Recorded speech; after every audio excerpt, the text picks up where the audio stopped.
One of the things that I truly despise of the internet, and indeed of people in general, is that even a modestly attractive young woman can pull in a massive amount of attention. For example, in YouTube, a woman can pull in millions of views just because she has a vagina. Even if she has a complete lack of talent or intelligence, it doesn't matter. And that brings me to today's video maker named Jenna Marbles. She made a video called The Things Boys Don't Understand Number 2, which got her apparently some negative responses, but we're not really going to talk about that video, or even the one that I'm going to use for the purposes of this one. I'm going to use this video to illustrate something I like to call stacking the deck. Women, manginas, and feminists do it all the time. And to be honest, I don't know if there's a proper term for this fallacy, but it's extremely common. So anyway, here's the skinny. She made a video called, in response to the negative comments, called Nice Guys Do Not Finish Last. It's basically full of nonsense, but it will help me by providing an example of stacking the deck. Let's get started. Today's video is not going to be that funny, and it's an extension of something I said in the Things Boys Don't Understand number 2 that I made a couple weeks ago. I mentioned about how nice guys do not finish last, and I got sort of an overwhelming response that you guys wanted me to talk a little bit more about. This reason why nice guys don't finish last is because you're already finishing first in something. And that's being a fucking idiot. And I really could just end the video there because, I mean, boom, that's a sound argument. You're not last, you're first, so you have no point. But I'm gonna keep going just to make sure that you never fucking say it again. I'd say 90% of the time that I've ever heard guys say this, it's about like some really hot girl. And the problem here, my friend, is that you're fucking swinging for the fences. You're in the batter's box trying to crush bombs into the stands, but you can't hit a fastball. And here it begins. She has ascribed these qualities, or shall we say faults, to nice guys. Apparently, they're shooting for way out of their league, which doesn't seem too unreasonable. Oh, but don't worry, it gets much worse. Let's keep watching. Finish last because you're too nice. You know, a reference comes to mind is when the Joker is talking about how I'm just a dog chasing cars. I wouldn't know what to do with one if I caught it. That's you. You are chasing cars, and if you caught one of these fucking hot girls that wants you to buy her Gucci bags and take her out to dinner every fucking night, like, what kind of fucking relationship is that? A stupid one! What are you gonna do? Take her to your mom's basement and show her how to play fucking Dungeons and Dragons? Okay, so let's keep track of it. First, nice guys are shooting for way out of their league. That's not unreasonable. Now nice guys are apparently all living with their mother, which apparently is a bad thing. Apparently they also live in a basement, and apparently the only thing they do is play Dungeons and Dragons. Again, as if that were a bad thing. So we've assigned a negative value to all of these things, and all of these things are now intimately linked with the nice guy. The first one, not so bad here. She completely flew off the handle, but believe me, it gets even worse. Let's keep watching. And in the rare circumstance that a guy actually uses this phrase in a way that might make sense, that's when you really need to turn around and be honest with yourself. This is where you're oversimplifying. Oh, nice guys finish last, that's why you broke up with me. You just can't handle someone being nice to you and treating you how you deserve to be treated and blah blah blah, whatever else their little fucking speech is. Motherfucker, no. I broke up with you because you haven't had a job the entire fucking year that we dated, and you're collecting unemployment. It's like having a baby man-child boyfriend, and I can't afford you. I found out you had a gambling problem. I found out you're addicted to heroin. It's hard to hang out with you because you're always at your mom's house because you live there. You got my best friend pregnant. You tried to have sex with my dog that one time. You're not even really that fucking nice. Okay, so you probably see where I'm going with this now. Here are some of the qualities she ascribed to nice guys. A drug addict, unemployed, lives with his parents, plays Dungeons and Dragons, apparently has sex with animals, all sorts of negative things. Whether you think some of these are positive or negative is irrelevant. She immediately assigns all of these as negative values which are linked to the nice guy. Think of it like this. She's building a house around the original argument, that is, flimsy and poorly made.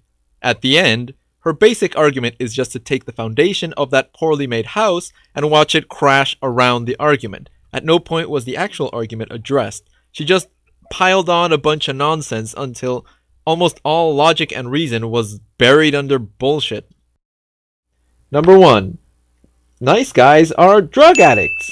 They use heroin, and maybe cocaine and stuff like that. I don't really know any nice guys that are going around using heroin, cocaine, or any kind of illegal drugs. At least not the ones I've met. Nice guys tend to be people who follow the rules, people who play it safe. These types of people don't tend to overlap with hardcore drug addicts. Though I can't say there are no nice guys that are hardcore drug addicts, but I would be confident in saying that the majority of nice guys are not drug addicts, are not hardcore smack users. They're not coke fiends. They don't tend to overlap. Number 2. Nice guys are unemployed. No, that's a terrible argument. It was so easy to make a legitimate argument with almost the same premise, but she took it to the ludicrous extreme and made it absurd. You know what she could have said that would have been not idiotic? Nice guys have no ambition. They don't have drive. They work boring jobs and never take risks. They aren't the guys that make it to the top. They're the guys that stay in the same position for decades, and they're happy with that. They aren't unemployed, and they do all right, but maybe this lack of drive, or possibly lack of money, precisely because they don't take risks, is what causes women to steer clear of them. This sort of fear of taking big risks. This, I guess you could call it, mundane attitude. That would be a legitimate argument, and I could get behind that. I would even agree with her, but nope. Her argument was, nice guys are losers, and they can't get a job. You're collecting unemployment. Anyway, in my experience, nice guys always tend to have, not always, but I guess they almost always tend to have jobs, and they're basically permanently employed. Because as I said, they're not the type to be big risk takers. They're not the type to break the rules. They're not the type to do all sorts of crazy things. They tend to be the buttoned-down people who are very respectful and follow the rules. Boring, even. Whether you think this is a good or a bad thing, that's a good argument. That's a good debate right there. But if you present it in a way where nice guys are unemployed, that immediately shuts it down. That's stupid as hell, and all I can say is it was really stupid of her to take it that far. Number 3. Nice guys live with their mother, and all they do is play Dungeons and Dragons. Well, first of all, what's wrong with Dungeons and Dragons? I don't play it myself, I don't play any tabletop, but I know people who do, and they're good people. So, what's wrong with it exactly? I mean, what is the difference between playing Dungeons and Dragons or any tabletop game and some guys who play fantasy football, who do, the whole picks and the seasonal thing? I don't really know much about it, but I know people who do it, and it doesn't seem all that different to me. I mean, objectively speaking, is it all that different? I don't think that it is. But anyway, I've never met a Dungeons and Dragons player or even a football guy that had access to a hot chick and then suddenly decided, hey, let's bring her to our fantasy football meeting, or let's bring her to our tabletop meeting. If anything, these kinds of guys really don't want women there, at least not for anything other than maybe serving drinks. I mean, her argument was so close, again, to being legitimate, but she took it to the absurd extreme and immediately associated it with bad things, and then associated those bad things to a nice guy. In any case, she also says that nice guys live with their mother. This is also apparently a bad thing, so I could almost see this, again, as a legitimate argument, but she takes it to the extreme. If a nice guy, for example, is taking care of his elderly or sick mother, what's wrong with that? I don't get it. Why is that wrong? I could see that happening. But the way she presents it is not reasonable or logical. She just sort of smears it all across the screen and attacks nice guys as much as she can. She tries to bury the nice guy under the implication that he's a failure at life. Number 4. Bestiality? What?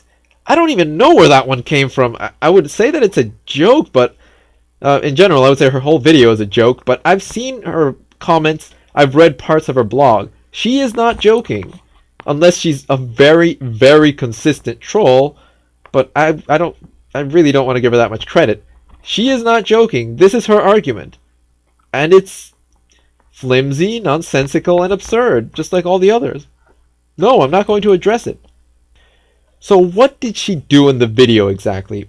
At no point did she directly address nice guys or what the scenario is, or why it's wrong, or why women react so negatively to them, or, let's go even further, why she finds them so clearly disgusting.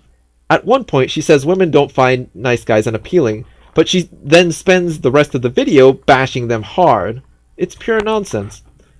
The stacking the deck part comes in the form of ascribing characteristic to the target, in this case nice guys, and that is to say, take one part nice guy, add a hearty dose of negative characteristics such as drug addict, lazy, incompetent, immature, etc., and then reach your conclusion that based on these characteristics, which were added by her by the way, the target is not really a nice guy. Brilliant! Okay, I think I've shown you the depths of her rampant idiocy, but let's take it a bit further. Let's go a bit deeper. Why did she make this video? Why does she think the way that she does? Well, for starters, she's a young, somewhat attractive woman, and she has a massive amount of attention. Incredibly high amounts. So, in a way, in a very real way, she is the most privileged of the privileged elite, that is to say, women.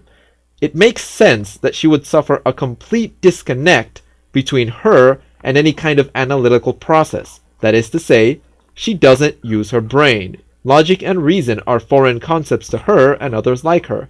Because, quite simply, they don't need to use their brain. They don't need logic and reason. She's not intentionally making idiotic statements, but this is as far as her mental capacity extends. That's why. That's why her arguments are rooted in personal experience, and so restricted to absurd levels, absurd lengths. Her low intelligence and her high privilege make this possible. But make no mistake, even though her arguments are extreme, and I said she's one of the most privileged elite, she is not rare. She is not the exception. She is the rule. Women, especially young women with high amounts of attention, do not have the capacity for rational thought, and attempting to find it in their arguments is futile. What's the conclusion? Do nice guys finish last? As a figure of speech, yes. Yes, they do. Do women like assholes? Yes. Yes, they do. This young woman not only did not present a good argument against those two statements, but she actually strongly cemented the reality of them. Watch her video and see how she associates a nice guy with only bad things, and how she plays it completely straight. She clearly hates nice guys. She finds them repugnant, disgusting, a lesser human being. This is every woman. The arguments she presented, that is the language they speak. Not logic, not reason, not even emotional rapport. They speak only in the language of the privileged, and they're completely disconnected from the concept of reality. I can't even call this woman an idiot. It's gotten so bad that she is not an idiot. She is just the average woman. I actually had to learn a lot about video games in the process of making this. Players are meant to derive a perverse pleasure from desecrating the bodies of unsuspecting virtual female characters. So in summary, this is how Anita Sarkeesian's video deconstructs the representation of women in popular media. She takes a game where you are actively discouraged from killing innocent civilians. Then, because one mission out of 20 involves a strip club, of which only about 2 parts out of 7 are actually in the strip club, and of that only a few percent involves the erotic dancers, almost every second of which was used in her video. Then, because no one who actually plays the game kills the dancers, because you get penalized for doing it, she then presumably goes and kills the dancers herself and drags their bodies around so she can claim this. The player cannot help but treat these female bodies as things to be acted upon, because they were designed, constructed, and placed in the environment for that singular purpose. Players are meant to derive a perverse pleasure from desecrating the bodies of unsuspecting virtual female characters. Now, we're going to walk past these two women doing their makeup. One of them eventually walks toward the area that we're going to go, so we have to watch out for her. It's a rush streaming from a carefully concocted mix of sexual arousal connected to the act of controlling and punishing representations of female sexuality.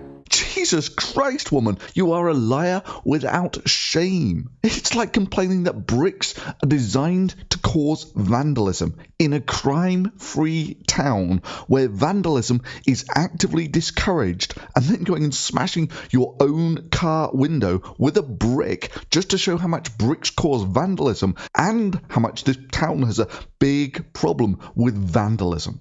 Claiming, as Anita does, that just because you can, that you are actually invited and encouraged to do it. The game makers have set up a series of possible scenarios involving vulnerable, eroticized female characters. Players are then invited to explore and exploit those situations during their playthrough. Is literally as stupid as saying games where you can fall to your death. You're actually being invited and encouraged to fall to your death. And that this will make people want to do it in real life. Paradoxically, and somewhat ironically, those who most strongly believe that media is just harmless entertainment are also the ones most likely to uncritically internalize harmful media messages. In short, the more you think you cannot be affected, the more likely you are to be affected.